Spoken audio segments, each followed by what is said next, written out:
25 এবং 26 তারিখের হত্যাকাণ্ড ঘটিয়েছে স্বয়ং শেখ হাসিনা ভারতের নির্দেশে। হাসিনা এই দেশে এসেছে ইন্ডিয়ার প্রশিক্ষণ প্রাপ্ত হয়ে 7 বছর তারা 2 বোন সেখানে রয়ের মাধ্যমে প্রশিক্ষিত হয়ে এই দেশটাকে দুর্বল করে দিয়ে এই দেশে তার বাবার হত্যার প্রতিশোধ নিয়ে আর্মিকে ধ্বংস করে দিয়ে ইসলামকে ধ্বংস করে দিয়ে ভারতের অঙ্গরাজ্য হিসেবে প্রতিষ্ঠিত করার লিপ্সা নিয়ে উদ্দেশ্য নিয়ে সেই দেশে এসেছে। আসসালামু আলাইকুম রহমতুল্লাহ। 25-26 তারিখ পিলখানা হত্যাকাণ্ড করেছিল শেখ হাসিনা নিজে। শেখ হাসিনা এবং তার বোন শেখ রেহনা 7 বছর ভারতে থেকে রয়ের প্রশিক্ষণ নিয়ে এই বাংলাদেশে এসে বাংলাদেশকে ধ্বংস করে সেনাবাহিনীকে ধ্বংস করার প্ল্যান নিয়ে এসেছিল এই লেডি ফেরাউন।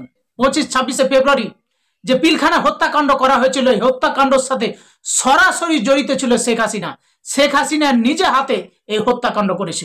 দর্শক, এটা আমার কথা না, এটারও প্রমাণ আছে, একটা ভিডিও আছে। এই ভিডিওটি আমি আপনাদের মাঝে দেখাতে চাই। আসুন আমরা সেই ভিডিওটি আগে দেখে আসি। 25 এবং 26 তারিখের হত্যাকাণ্ড ঘটিয়েছে স্বয়ং শেখ হাসিনা ভারতের নির্দেশে। আমি কোনো মিথ্যা কথা বলি না, এখনো বলছি না। আমি জেনে বুঝে পড়াশোনা করে সমস্ত আমার ব্যক্তিগত তদন্ত করে এই কথায় উপনীত হয়েছে, হাসিনা এই দেশে এসেছে ইন্ডিয়ার প্রশিক্ষণ প্রাপ্ত হয়ে 7 বছর তারা 2 বোন সেখানে রয়ের মাধ্যমে প্রশিক্ষিত হয়ে এই দেশটাকে দুর্বল করে দিয়ে এই দেশে তার বাবার হত্যার প্রতিশোধ নিয়ে আর্মিকে ধ্বংস করে দিয়ে ইসলামকে ধ্বংস করে দিয়ে ভারতের অঙ্গরাজ্য হিসেবে প্রতিষ্ঠিত করার লিপ্সা নিয়ে উদ্দেশ্য নিয়ে সেই দেশে এসেছে। প্রিয় সুধীমণ্ডলী, হাসিনার সেই বিষাক্ত বলে আপনারা ধ্বংসিত হয়েছেন। আমার পূর্ববর্তী মেজর ইমরান বলেছেন কারা কারা জড়িত। আমাদের বর্তমান স্বরাষ্ট্র উপদেষ্টা, উনি অত্যন্ত দক্ষ সুদক্ষ একজন ব্যক্তি। ওনার সাথে আমি কথা বলেছি, এই যে এখানে বসেন, আপনারা এখন গেলে পাবেন। উনি চেষ্টা করছেন, কিন্তু হাসিনার বংশোদ্ভূত এখানে 15 লক্ষের এই যে কাদের বলেছে না যে আমাদের ক্ষমতা ত্যাগ করলে 15 লক্ষ 10 থেকে 15 লক্ষ লোককে হত্যা করা হবে, বলেছে কিনা? কেন বলেছে? সে জানে এই 15 লক্ষ লোক হলো সরাসরি রয়ের এজেন্ট, সরাসরি এই দেশের বিরুদ্ধে তারা কাজ করছে, হত্যা করেছে। একজন কি বলেছে? মরে নাই, তারা আছে বিদ্যমান। তারা এখন নবশক্তি নিয়ে উদ্যমিত হয়ে তারা আবার ঝাঁপিয়ে পড়ছে। স্টুডেন্টরা ঢাকা কলেজ, সিটি কলেজ মারামারি করে কি এমনি এমনি তাদের উস্কানিতে টাকা খেয়ে তিতুমির কলেজ থেকে ওই দিন বের হয়েছে। তারা কেন পুরো রাস্তা আটকে দিল? কারা? এদের পিছনে টাকা দিয়ে উচ্ছৃঙ্খল ছেলে মেয়েদেরকে তারা উস্কিয়ে দিচ্ছে।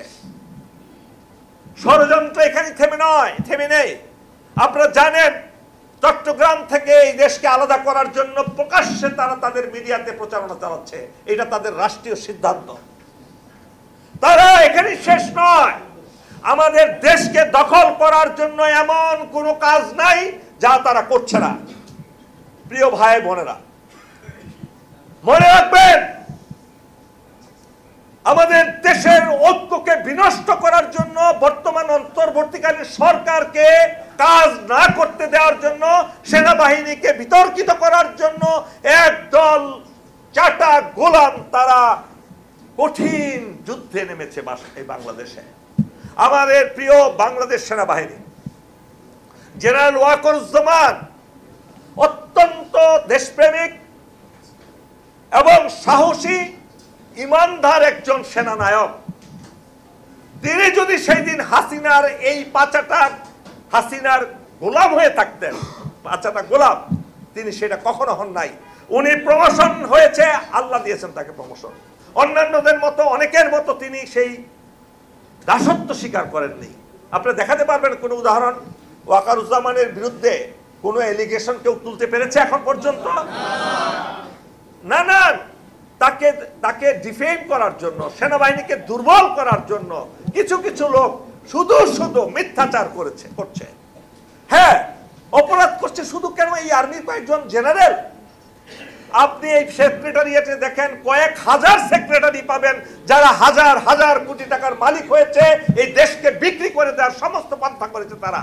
চুক্তিকে আর্মির লোকেরা করেছে ইন্ডিয়ার সাথে, সেক্রেটারি লিখে দিয়েছে, মন্ত্রী সাইন। দর্শক, এখানে আপনারা শুনতে পেলেন যে শেখ হাসিনা নিজে 25 এবং 26 তারিখে যে পিলখানা হত্যাকাণ্ড করা হয়েছিল, সেই হত্যাকাণ্ডের সাথে শেখ হাসিনা নিজে জড়িত। শুধু জড়িত নাই, এই শেখ হাসিনা ভারতের রয়ের প্রশিক্ষিত এজেন্ট। এই বাংলাদেশকে ভারতের হাতে তুলে দেওয়ার জন্য শেখ হাসিনা পরিকল্পনা করেছিল। এটাও বর্তমানে আপনারা দেখতে পাচ্ছেন যে চট্টগ্রাম নিয়ে ভারত যে ষড়যন্ত্র করছে, চট্টগ্রাম নাকি তাদের একটি অংশ। সে ভিডিও ফুটেজটা আপনারা দেখেছেন যে ভারতের রিপাবলিক ইউটিউব চ্যানেলে তাদের গণমাধ্যমে প্রচার করছে চট্টগ্রাম নাকি তাদেরই অংশ। এই বাংলাদেশকে নিয়ে গভীর ষড়যন্ত্র করছে এই ইন্ডিয়ার, আর ইন্ডিয়ার এর রয়ের এজেন্টই ছিল এই লেডি ফেরাউন হাসিনা। দর্শক, এ সম্পর্কে আপনাদের মতামত অবশ্যই কমেন্ট বক্সে থাকছে। আসসালামু আলাইকুম ওয়া রাহমাতুল্লাহ।